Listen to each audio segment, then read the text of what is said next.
மாங்காய் ஊறுகாவை இந்த மாதிரி செஞ்சீங்கன்னா 6 மாதம் ஆனால் கூட கெட்டு போகாமல் அப்படியே இருக்குங்க. மாங்காவை நல்லா கழுவிட்டு கட் பண்ணி எடுத்துக்கலாங்க. தேவையான அளவு உப்பு சேர்த்துட்டு நல்லா குலுக்கி விட்டுட்டு இதை ஒரு 3-4 நாளைக்கு அப்படியே வச்சுக்கலாங்க. நடுவில் எடுத்து குலுக்கி விட்டு வைங்க.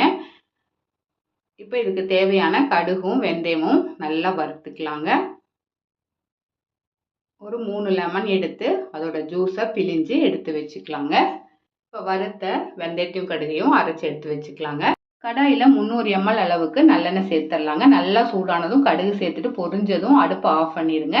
அதுக்கப்புறமா காஞ்ச மிளகாய், கருவேப்பிலை, தேவையான அளவு மிளகாய்த்தூள், அரைச்ச கடுகு வெந்தய பொடியும் சேர்த்துட்டு அதோட பெருங்காயத்தூள் சேர்த்துட்டு பிழிஞ்சு வச்சுக்கிற லெமன் ஜூஸும் சேர்த்துட்டு மாங்காவையும் சேர்த்துட்டு நல்லா கலந்து விட்டுடலாங்க. இப்போ அடுப்பை ஆன் பண்ணி கொஞ்சமாக சர்க்கரை கூட சேர்த்துக்கலாங்க. சர்க்கரை வேண்டாட்டி ஸ்கிப் பண்ணிக்கங்க. நல்லா கலந்து விட்டுட்டு ஆற வச்சு ஸ்டோர் பண்ணி